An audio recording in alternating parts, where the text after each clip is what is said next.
خوش نصیب ہے وہ شخص کہ جو اس ماہ معظمہ محتشم کی قدر و قیمت کو پہچانتے ہوئے اس ماہ معظمہ محتشم کے روزے رکھے، بے شرکت نماز تراویح ادا کرے، تلاوت قرآن مجید فرقان حمید کرے، اپنے رب جل شانہ کو راضی کرنے کے لیے سر و سجود ہو کر اپنے رب کے حضور سچی توبہ کرے، اپنے رب کو منانے کے لیے اس کی بارگاہ میں توبہ و استغفار کرے۔ اور بد نصیب ہے وہ شخص کہ جو اس ماہ معظم و محتشم کے مقدس لمحات پانے کے باوجود اس ماہ معظم و محتشم کی قدر و قیمت کو نہ پہچانے، اللہ کی نافرمانیوں، اس کی بغاوتوں میں مشغول رہے، اپنے رب جل شانہ کی بارگاہ میں سجدہ کی توفیق سے بھی محروم رہے۔ نبی پاک صلی اللہ علیہ وسلم نے فرمایا کہ رمضان کا پہلا عشرہ، پہلے 10 دن اللہ کی رحمت کے 10 دن ہیں، اور درمیانہ عشرہ، درمیانے 10 دن فرمایا اس کی مغفرت کے 10 دن ہیں، اور تیسرا عشرہ یعنی تیسرے آخری 10 دن فرمایا کہ جہنم سے آزادی کے 10 دن ہیں۔ عشرہ رحمت تو گزر چکا، عشرہ مغفرت شروع ہو چکا، تو آج ہم سب کو اپنا محاسبہ ضرور کرنا چاہیے، اپنے گریبان میں ضرور جاننا چاہیے کہ ہم نے اپنے رب جل شانہ کے احکامات کے، اس کے حبیب صلی اللہ علیہ وسلم کی شریعت کو کتنا ملحوظ خاطر رکھا۔ احباب گرامی قدر، یہ بات یاد رکھیے، شریعت کے احکامات اللہ جل شانہ اور اس کے رسول کے احکامات کو سیکھ کر اس پر عمل پیرا ہونا ہے، یہ ہم سب کے لیے ضروری ہے۔ مگر ہماری اکثریت بدقسمتی سے دین کے ضروری احکامات، دین کے ضروری عقائد و مسائل سے بھی نابلد ہے۔ ہمارا میں سے کتنے لوگ ہیں جو غسل کے شرعی طریقہ سے واقف نہیں ہیں، باقی پلیتی کے مسائل سے واقف نہیں ہیں، نماز کے ضروری احکامات سے واقف نہیں ہیں، نماز کیسے پڑھنی ہے، کون سے فرائض واجبات ہیں، کون سے مفسدات و مکروہات تحریمہ ہیں، کون سے امور ہیں کہ جن سے نماز ہوتی نہیں ہے، کون سے ایسے امور ہیں کہ جن سے نماز سجدہ سہو کے ساتھ ہو جائے گی، کون سے ایسے امور ہیں کہ سجدہ سہو کے ساتھ بھی نہیں ہوگی، کون سے امور ایسے ہیں کہ سجدہ سہو کی حاجت نہیں ہے، کون سے امور ایسے ہیں کہ لقمہ کی کہاں اجازت ہے، کہاں اجازت نہیں ہے، کہاں لقمہ دیا اس کا کیا حکم شرعی ہے۔ یہاں تک یہ تو پھر مسائل ہیں، یہاں تک ہم میں سے ایک بہت بڑی تعداد ہے وہ جو دین کے ضروری عقائد سے بھی نابلد ہے، اللہ تعالیٰ کے بارے میں، انبیاء کے بارے میں، صحابہ اہل بیت کے بارے میں، قبر حشر کے بارے میں، ایمانیات کے حوالے سے جو ہے کتنی ساری باتیں ہیں کہ جو ہم جو ہے ان کے علم سے جو ہے پورے ہمارے لوگ ایسے بہت سارے کلمات اپنی زبانوں سے صادر کرتے ہیں کہ جو شریعت کی نظر میں نہایت سنگین بلکہ حد کفر تک کے ہوتے ہیں، اور لوگ بڑے بلا جھجک ایسے کلمات کو اپنی زبانوں پر لا کر اپنے ایمان کی بربادی کر رہے ہوتے ہیں، اور خود کو اس بات کی خبر بھی نہیں ہوتی۔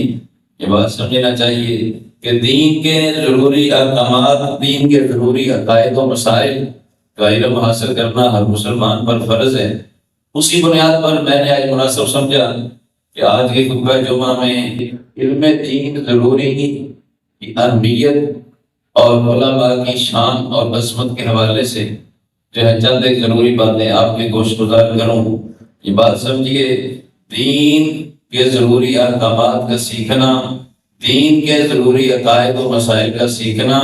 یہ ہر مسلمان پر فرض ہے۔ ایک ایسا فرض ہے کہ جس کے بغیر کما حق عبادات بھی ادا نہیں ہو سکتی، بلکہ شریعت کے ان ضروری احکامات کو سیکھنا سب سے اولین ترجیح ہونی چاہیے۔ قرآن مجید فرقان حمید میں علم دین کی فضیلت اور اہمیت کو بیان کرتے ہوئے رب کریم جل شانہ نے ارشاد فرمایا فَاسْأَلُوا أَهْلَ الذِّكْرِ إِن كُنتُمْ لَا تَعْلَمُونَ، اور سوال کرو اہل ذکر سے اگر تم نہیں جانتے۔ اور یہ جو اہل ذکر ہیں، جو اہل علم ہیں، جو علماء کا طبقہ ہے، فرمایا ان کی شان اور عظمت یہ ہے کہ رب کریم قرآن مجید فرقان حمید میں فرماتا ہے انما یخشی اللہ من عبادہ العلماء، اللہ سے خشیت، اللہ کی خشیت رکھنے والے، اللہ سے ڈرنے والے حقیقت میں جو اصولی بنیادی لوگ ہیں، فرمایا وہ علماء ہی تو ہیں، وہ علماء ہیں کہ جو علماء ربانی ہیں، جو دین کے صحیح ترجمان ہیں۔ فرمایا یہی لوگ ہیں جو اللہ کا خوف رکھنے والے ہیں۔ یہ قرآن مجید فرقان حمید کی صاف آیات طیبات ہیں۔ علم دین کی ضروری کی کیا اہمیت ہے کہ اللہ تعالیٰ جل شانہ کی محبوب اکرم نور مجسم صلی اللہ علیہ وسلم سرکار سے بڑھ کر تو دنیا میں اللہ کا کوئی اور محبوب نہیں ہے، حضور سے بڑھ کر کوئی مکرم و معزز تو کوئی اور ہستی نہیں ہے۔ حضور کو اللہ پاک نے ایسا علم و فضل سے نوازا ہے کہ اپنی مخلوق میں سب سے بڑھ کر اس ہستی کو علم و فضل سے نوازا ہے۔ فرمایا وہ اپنے موت کے محبوب اکرم صلی اللہ علیہ وسلم کی ذات ہے جن کے بارے میں قرآن میں رب کریم اعلان فرماتا ہے وَعَلَّمَكَ مَا لَمْ تَكُنْ تَعْلَمْ، ابھی پیارے ہم نے آپ کو سکھا دیا جو آپ نہیں جانتے تھے۔ وَقَانَ فَضْلُ اللَّهِ عَلَيْكَ عَظِيمًا، اور یہ آپ کا کے رب پر بڑا، آپ کے رب کا آپ پر اللہ کا بہت بڑا فضل ہے۔ جس کو اس محبوب کو علم و فضل کس نقطہ عروج پر پہنچایا، جس محبوب اکرم صلی اللہ علیہ وسلم سرکار کو اللہ پاک نے علم و فضل کا وہ نقطہ عروج عطا کیا ہے، اس محبوب کو پھر بھی تلقین ہے، اس محبوب کو پھر بھی حکم ہے قُلْ رَبِّ زِدْنِی عِلْمًا، ابھی پیارے دعا کرو میری بارگاہ میں یا اللہ میرے علم میں اور اضافہ فرما۔ جب رسول اکرم صلی اللہ علیہ وسلم سرکار کو دعا کا حکم ہے، اصل میں سبق تو ہمارے لیے ہے، سبق تو ہمارے لیے ہے، درس تو ہمارے لیے ہے۔ علم دین، علم کی ایک ایسا علم، ایک ایسی اللہ کی نعمت ہے، اس کے حوالے سے دو کی کیا حاجت ہے، دو کی کیا ضرورت ہے کہ رب نے اپنے محبوب اکرم صلی اللہ علیہ وسلم کو اتنا علم عطا فرمانے کے باوجود پھر بھی تلقین کی ہے۔ ابھی پیارے صلی اللہ علیہ وسلم علم میں زیادتی کی مجھ سے دعا مانگو، مجھ سے دعا مانگو، مجھ سے اپنا جو ہے اپنی میری بارگاہ میں سوال کرو، میری بارگاہ میں طلب کرو۔ یعنی علم دین جو ہے، علم دین کے حوالے سے یہ بات سمجھنی چاہیے، علم دین جو ضروری ہے، خواہ وہ عقائد کا باب ہے، خواہ وہ مسائل شریعت کا باب ہے، کسی بنیاد پر بھی جو دین کے ضروری احکامات ہیں ان کا سیکھنا ہر مسلمان پر فرض عین ہے۔ ہمارے ماحول میں جو کفریات پکے جاتے ہیں اور خصوصاً ہمارے ماحول میں بہت سارے لوگ ایسے کلمات اپنی زبانوں پر لاتے ہیں جو شریعت کی نظر میں سنگین بلکہ کفر کے ہوتے ہیں، بندے کا ایمان برباد ہو جاتا ہے۔ ان کے حوالے سے دین کا ضروری علم حاصل کرنا ہر مسلمان پر فرض ہے۔ ہمارے ماحول میں بہت سارے گانے بازوں وہ الگ بات ہے، گانے بازے حرام ہے، ساز بازے حرام ہے، رب اور اس کے رسول نے جو ہے ان کو حرام قرار دیا ہے۔ رسول اکرم صلی اللہ علیہ وسلم سرکار نے فرمایا ہے اللہ تعالیٰ نے ڈول ڈبکے کو حرام قرار دیا ہے۔ رسول اکرم صلی اللہ علیہ وسلم کی کثیر احادیث طیبات میں گانے باجے کی حرمت جو ہے، مذمت جو ہے وہ بیان ہوئی ہے، مگر اس کو ایک طرف رکھ کر بھی اس حرمت اپنی جگہ پر اٹل حقیقت ہے۔ اس کے باوجود یہ بات بھی یاد رکھیے گا کہ آج ہمارے ماحول میں بہت سارے ایسے گانے ہیں جن میں کثیر کفریات بکے جاتے ہیں، کفریات بکے جاتے ہیں، لوگ شوق سے سن رہے ہوتے ہیں، حالانکہ ان کو پتہ نہیں ہوتا یہ کفریات بکے جا رہے ہیں۔ ہم ان کو سن کر ہمارا ایمان برباد ہو رہا ہے۔ سوال سے بات بھی یاد رکھنی چاہیے، ہمارے مسائل میں کے اعتبار سے بھی ہماری عبادات کا تعلق ہو، ہمارے معاملات کا تعلق ہو۔ ہم میں سے کتنے لوگ ہیں جو عبادات کے معاملے میں، معاملات کے معاملے میں، زندگی گزارنے کے رنگ ڈھنگ کے اعتبار سے ہم دین کے علم سے کس قدر واقف ہیں؟ کیا تمہارے کی نماز فکریہ ہے؟ ہم تو نماز تک کے ضروریات نماز سے واقف نہیں ہے۔ ہماری اکثریت جو ہے نماز کے ضروریات نماز سخت سے ناپید ہے، اور یہ بات سمجھیے یہاں تک نماز تو پڑھ رہے ہوتے ہیں مگر نماز تو ضائع ہو رہی ہوتی ہے کہ نماز کی شرائط، فرائض، واجبات، مفسدات، مکروہات، تحریمات سخت تک سے جو ہے جہالت ہوتی ہے۔ یہی وجہ ہے یہ پتہ ہی نہیں چلتا نماز کہاں فاسد ہوگی، یہ پتہ ہی نہیں چلتا نماز کہاں رہے گی، کہاں نہیں رہے گی، کہاں سجدہ صاحب سے ہوگی، کہاں سجدہ صاحب سے نہیں ہوگی۔ یہ بات سمجھنے کی ہے۔ آج ہمیں اپنے آپ پر کا ضرور محاسبہ کرنا چاہیے۔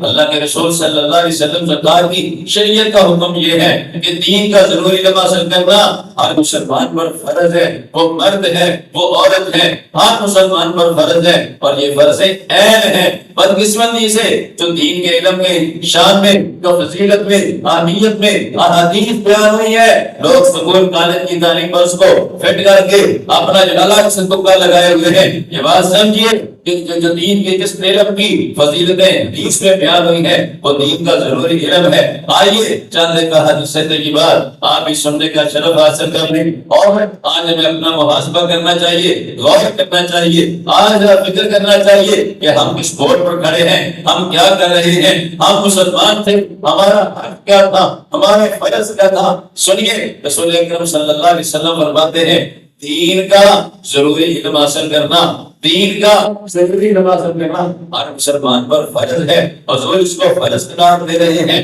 اور ہم نے کچھ اور ہی فرض کر رکھا ہے، اپنے اوپر کچھ اور ہی مسلط کر رکھا ہے۔ ہم میں سے ہر بندے کی خواہش ہے کہ میرا بچہ MBBS ڈاکٹر بن جائے، انجینئر بن جائے، فلاں دنیاوی منصب والا بن جائے۔ میں یہ نہیں کہہ رہا ہوں کہ نہیں بن جائے، میں یہ کہہ رہا ہوں خواہش تو یہ ہے یہ بن جائے، مگر ہمیں اپنے گریبان میں نہیں جاننا چاہیے کہ ہم نے کبھی یہ بھی سوچا کہ میرا بچہ صحیح مسلمان ہی بن جائے۔ آج دنیاوی لوگوں فہموں کی طرف ہمارا ہم اس قدر مگن ہو چکے، اس قدر ڈوب چکے، اس قدر مستقل ہو چکے کہ ہمیں دین کی فکر ہی نہیں ہے۔ اپنے آپ کے حوالے سے، اپنے بچوں کے حوالے سے، اپنی اولاد کے حوالے سے، اپنے گھر بار باروں کے حوالے سے ہمیں کیا فکر ہے کہ ہر بندے کو اپنا محاسبہ خود کرنا چاہیے۔ رسول اکرم صلی اللہ علیہ وسلم سرکار فرماتے ہیں، دوسری سے بات سنیے، رسول اللہ فرماتے ہیں، فرمایا تمام عبادتوں سے افضل عبادت علم دین ضروری کا حاصل کرنا ہے۔ تیسری حدیث سنیے، رسول اکرم صلی اللہ علیہ وسلم فرماتے ہیں، فرمایا علم دین ضروری کا حاصل کرنا تمام عبادتوں سے بہتر ہے، اس لیے کہ جب عبادت کی اس کے حق کے مطابق نہ کی، جب عبادت کی اس کی خیال کے حوالے سے جو ضروری احکامات سے اسے نابلد رہے۔ نماز تو پڑھی مگر مفسدات کا تو پتہ نہ چلا، کوئی ایسے فسادات میں مبتلا ہو گئے کہ نماز جاتی رہی، ہمیں نماز کا پتہ ہی نہ چلا، ایسی بات سے باتیں نکالی، ایمان جاتا رہا۔ رسول اللہ فرماتے ہیں، فرمایا علم دین ضروری کا حاصل کرنا ہر مسلمان پر فرض ہے، ہر مسلمان پر فرض ہے۔ تمام عبادتوں سے جو افضل عبادت ہے، فرمایا وہ دین کا علم حاصل ہے، کا حاصل کرنا ہے۔ اسی بنیاد پر رسول اللہ فرماتے ہیں، رسول پاک دیگر کتابوں میں حدیثیں موجود ہیں، حضور فرماتے ہیں علم دین ضروری کا حصول جو ہے، فرمایا علم دین جو ہے، فرمایا اسلام کی زندگی ہے اور دین کا ستون ہے۔ اللہ کے محبوب اکرم صلی اللہ علیہ وسلم سرکار کی ذات نے اسی کی ترغیب دیتے ہوئے ارشاد فرمایا ہے، ہمارا سب سے افضل صدقہ حضور فرماتے ہیں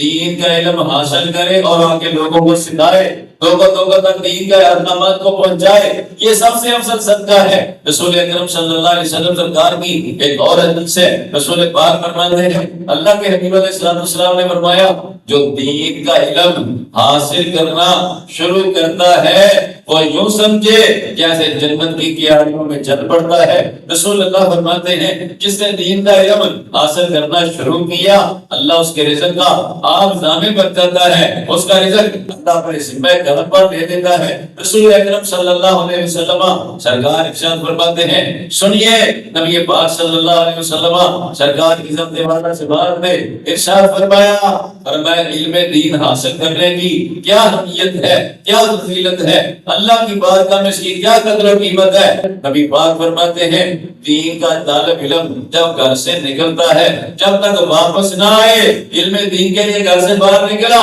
جب تک واپس گھر نہ لوٹے، وہ یہی ہے جیسے وہ اللہ کے رستے میں چل پڑا ہے، وہ اللہ کے رستے میں ہے۔ فرمایا وہ اللہ کے رستے میں ہے، اور نبی پاک صلی اللہ علیہ وسلم فرماتے ہیں دین کا علم گھر سے نکلتا ہے، گھر سے نکلتا ہے، فرمایا مجھے اسے اسی حالت میں موت آ جائے، اس حالت میں تو دین کے علم کے اصول کے لیے نکلا ہے، اسے اسی حالت میں موت آ جائے تو اللہ کے محبوب فرماتے ہیں تو مرتا ہے تو شہادت کی موت اللہ اس کو عطا فرماتا ہے۔ رسول اکرم صلی اللہ علیہ وسلم سرکار فرماتے ہیں دین کے طالب ابھی تو علماء کی شان الگ ہے، یہ علم دین کے حاصل کرنے والے طالب علم کی شان یہ ہے۔ رسول اللہ فرماتے ہیں دین کا طالب علم گھر سے نکلتا ہے، گھر سے نکلتا ہے، گھر سے نکلتا ہے، اللہ کی رحمت کے فرشتے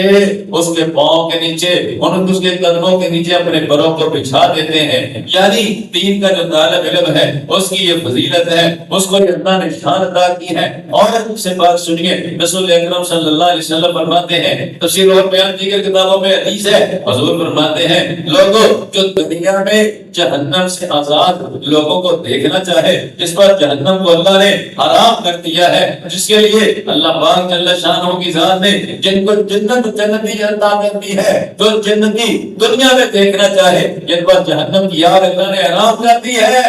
فرمایا وہ ان لوگوں کو دیکھ لے جو دین کا علم حاصل کرنے والے ہیں، دین کا علم حاصل کرنے والوں کو دیکھ لے۔ مجھے اللہ کی قسم ہے نبی پاک فرماتے ہیں مجھے اللہ کی قسم ہے جس کے قبضہ قدرت میں میرے محمد کی جان ہے، وہ دین کا طالب علم کسی عالم کے دروازے پر دین کے علم کے حصول کے لیے جاتا ہے، پھر آتا ہے، پھر جاتا ہے، پھر آتا ہے، اللہ تعالیٰ ہر قدم کے بدلے میں اس کو 1 سال کی عبادت کا ثواب عطا فرماتا ہے۔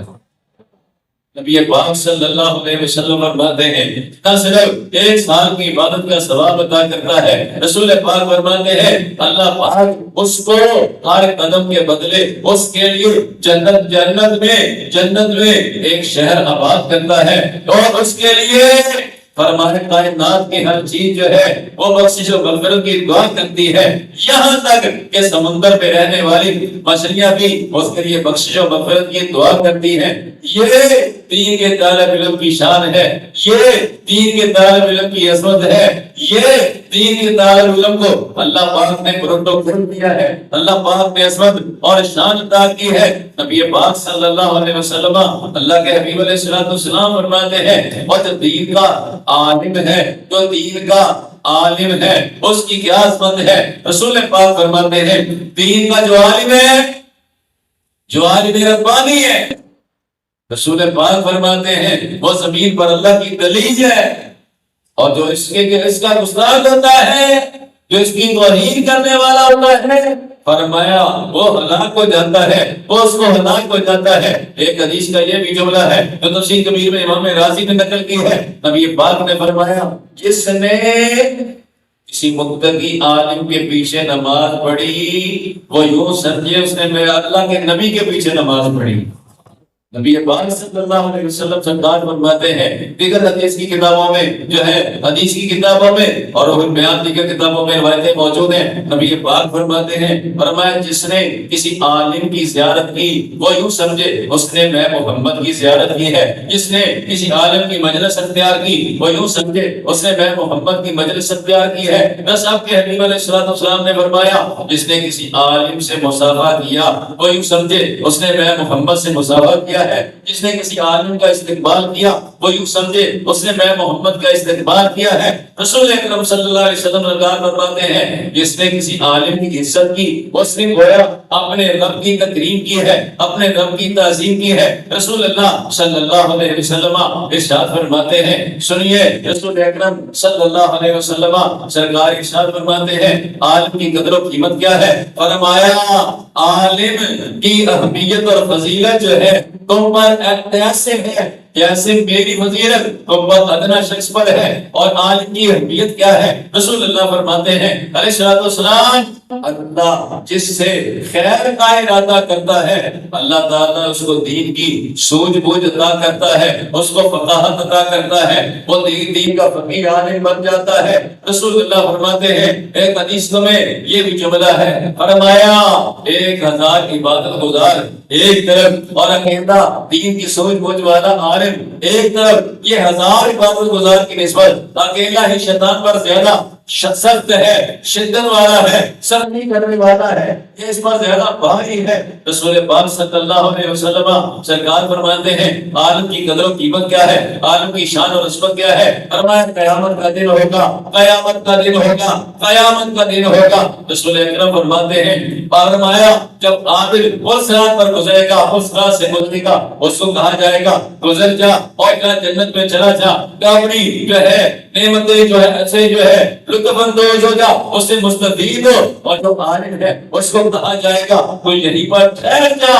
جس کی تو سفارش کرے گا، جس کی تو شفاعت کرے گا اس کو بھی بخشش کا پروانہ عطا کر دیا جائے گا۔ یہ عالم کا پروٹوکول ہے۔ رسول پاک کی ایک دوسری حدیث ہے جو ابن ماجہ مشکات میں موجود ہے، فرمایا 3 گروہ ہیں جو قیامت کے دن شفاعت کریں گے، ایک نبیوں کا گروہ ہے، ایک شہداء کا گروہ ہے، ایک علماء کا گروہ ہے، یہ قیامت کے دن شفاعت کریں گے۔ یعنی علماء کا یہ پروٹوکول ہے، اللہ پاک نے جل شانہ نے اس کے حبیب مکرم کی زبان منور سے علماء کا اکرام بیان کیا ہے، علماء کی اہمیت بیان کی ہے۔ آج جو لوگ بات بات پر مولوی کو گھستے ہیں، بات بات پر علماء کی توہین کرتے ہیں، ان کو اپنا قبلہ درست کرنا چاہیے اور کسی کا کچھ نہیں جائے گا، ہمارے اپنے ایمان کی بربادی ہوگی۔ میں یہ نہیں کہہ رہا یہ جو علماء سو ہے، میں یہ نہیں کہہ رہا جو چاپلوس یا دنیا کی خاطر برتنوں کی خاطر اپنا ایمان پہ بیچنے والے مولوی ہیں، ان کی بات نہیں کر رہا، اس لیے کہ آپ کے حبیب پاک صلی اللہ علیہ وسلم نے وعدہ کی ہے اور صلی اللہ علیہ وسلم نے فرمایا ایسے لوگوں کے بارے میں جو دین پر دنیا کو ترجیح دیتے ہیں، دنیا داروں کو پروٹوکول دے کر دین داروں کی تذلیل کرتے ہیں، دین کو اپنا دنیا کمانے کا ذریعہ سب بناتے ہیں۔ رسول اللہ فرماتے ہیں مجھے تم پر ایسے مولویوں کا سخت خوف ہے، رسول اللہ فرماتے ہیں مجھے تم پر ایسے جس کا خوف ہے۔ نبی پاک صلی اللہ علیہ وسلم نے فرمایا جو زبان کا تو مولوی ہے، دل کا منافق ہے، ان کی بات نہیں کر رہا، مگر بات سے اس کی ہے جو عالم ربانی ہے، جس نے خلوص کے ساتھ علم دین حاصل کیا ہے۔ ایسا نہیں ہے اس نے دنیا کی خاطر، رسول اللہ فرماتے ہیں جس نے دین کو پڑھا ہے اس لیے کہ وہ جاہلوں پر اپنا روح جمائے، علماء سے جھگڑے، رسول اللہ فرماتے ہیں جنت کی خوشبو نہیں سونگے گا۔ یہ کس کی بات ہے؟ پروٹوکول کی۔ یہ اس کی بات ہے جس نے اللہ کے لیے علم دین حاصل کیا، اس کے رضا کے لیے دین کا علم حاصل کیا، اس کے دین کے فروغ کے لیے، اس کے حدیث کی شریعت کے لیے دین کا علم حاصل کیا، اس پر خود بھی عمل پیرا ہوا، لوگوں کو اس کی طرف بلاتا ہے، لوگوں کی سے تباہ کی بجائے، لوگوں کی چاپلوسیاں کی بجائے، لوگوں کی پرواہ کیے بجائے آقا ہوتا دیتا ہے۔ جو ساتھ میں لگانے کی بات ہے، رسول اللہ فرماتے ہیں صلی اللہ علیہ وسلم جو ایسے عالم کا گستاخ ہوتا ہے، حضور فرماتے ہیں جو ایسے عالم کا گستاخ ہوتا ہے اس کے کیا درجہ ہے؟ نبی پاک فرماتے ہیں جس نے کسی عالم ربانی کی توہین کی، فرمایا وہ یوں سمجھے اس نے نبی کی توہین کی ہے، فرمایا جس نے نبی کی توہین کی وہ یوں سمجھے اس نے جبریل کی توہین کی ہے، جس نے جبریل کی توہین کی وہ یوں سمجھے اس نے اللہ کی توہین کی ہے، اور جو اللہ کی توہین کرے گا کرتا ہے، فرمایا قیامت کے دن اللہ اس سے معاوضہ کرے گا، یعنی اس کو جہنم میں پھینک دے گا۔ ایک حدیث کا مفہوم یہ بھی ہے، اور یہ ان لوگوں کے لیے لمحہ ذکریہ ہے جو بات بات پر حق بات کا قصور جو علماء کی طرف اتنا منسوخ کرتے ہیں، مولوی نے یہ کر دیا، مولوی نے وہ کر دیا۔ سنو، رسول اللہ فرماتے ہیں عالم ربانی کا حق، عالم ربانی کا حق ہلکا نہیں سمجھے گا مگر وہی جو کھلا منافق ہے۔ رسول اکرم فرماتے صلی اللہ علیہ وسلم سرکار اس کو منافق قرار دیتے ہیں۔ ایک حدیث کا یہ بھی جملہ ہے جو تفسیر منصور میں موجود ہے، اور میں وہ منافق ہے اگرچہ نمازیں پڑھے، اگرچہ عبادتیں کرے۔ عرض کیا کہ وہ کیسے ہے کہ وہ نمازیں پڑھتا ہے، روزے رکھتا ہے، عبادت و ریاضت کرتا ہے؟ فرمایا اس کا کام اپنے امام پر، دین کے عالم پر تاج کرنا ہے، دین کے عالم کی تنقید کرنا ہے۔ سنو، رسول اکرم صلی اللہ علیہ وسلم سرکار کی ذات والا اس بات کی بہت ساری حدیثیں طیبات ہیں، وقت کی قلت ہے، چل ایک کو حدیثیں سن لے۔ نبی پاک صلی اللہ علیہ وسلم سرکار نے تنبیہ فرمائی ہے، وعید ارشاد فرمائی ہے۔ آئیے امام بخاری کی الادب المفرد میں ایک روایت ہے، حدیث ہے، حدیث کا جملہ ہے کہ بنی اسرائیل میں ایک شخص ہے، اس نے گھر میں کتیا پال رکھی تھی، کتیا پال رکھی تھی۔ اس کے گھر میں مہمان آنا تھے، اس کے گھر میں مہمان آنا تھے۔ اس نے کتیا کو مخاطب کر کے کہا میرے گھر میں مہمان آنے والے ہیں، تو میرے مہمانوں کو نہ بھونکنا۔ کتیا نے سر ہلایا، یعنی کہا کہ ٹھیک ہے، یعنی اس نے ہاں کر دی۔ اگر مہمان آئے کتیا نہ بھونکی، حدیث کا جملہ سنیے، کتیا نہ بھونکی، کتیا کے پیٹ میں کتورے بھونکنے لگے۔ وہ میزبان بڑا پریشان ہوا، اب اس طور کے اللہ کے نبی کی بارگاہ میں حاضر ہوا، سارا واقعہ عرض کر دیا۔ اللہ کے نبی نے فرمایا کتیا کے پیٹ میں کتوروں کا بھونکنا آنے والی ایک امت کہ ان بے وقوفوں کی مثال ہے جو علماء کو بھونکیں گے، جو دین کے علماء کو بھونکیں گے۔ اور آج جو نحوستوں کا بازار گرم ہے، بے برکتیاں ہے، ان میں ایک وجہ یہ بھی ہے۔ آئیے حدیث کا جملہ سنیے، رسول اکرم صلی اللہ علیہ وسلم فرماتے ہیں میری امت پر ایک زمانہ ایسا آنے والا ہے، لوگ علماء فقہاء جو حقیقی دین کے ترجمان ہوں گے ان سے بھاگیں گے، ان سے بھاگیں گے۔ تو بدیاں بڑی لگاتے ہیں جی، باتیں بڑی سخت کرتے ہیں جی، یہ مولوی نے دین کو تنگ کر دیا جی، دین سے علماء کے بھاگیں گے۔ حضور فرماتے ہیں جب علماء فقہاء سے لوگ بھاگیں گے اللہ ان کو تین بلاؤں میں مبتلا کر دے گا۔ پہلی بلا کیا ہے؟ اللہ تعالیٰ جل شانہ رزق میں سے برکت کو اٹھا لے گا۔ دوسری بلا کیا ہے؟ اللہ ظالم حکمرانوں کو شدت کر دے گا۔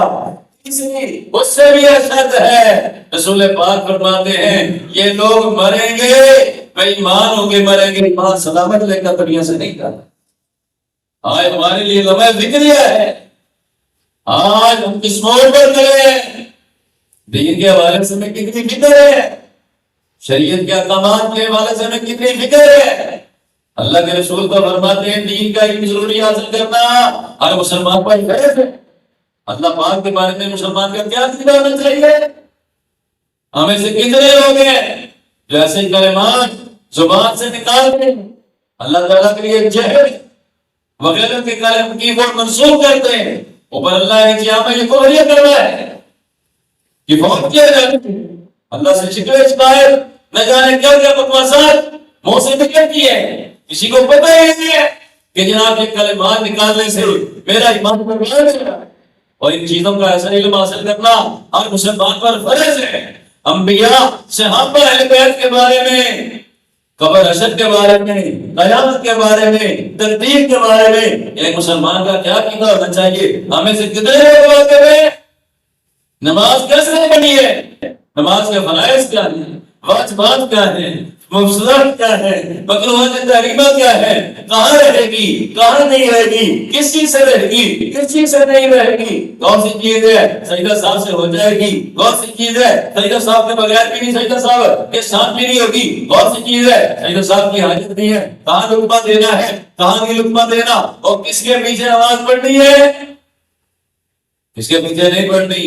مسجد سے نماز تو اپنی پڑھنی ہے۔ اس وقت جو مسجد کلمہ پڑھے،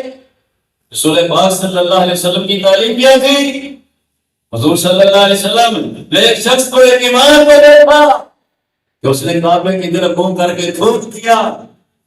رسول اللہ صلی اللہ علیہ وسلم نے صحابہ کو اس کے پیچھے نماز سے روک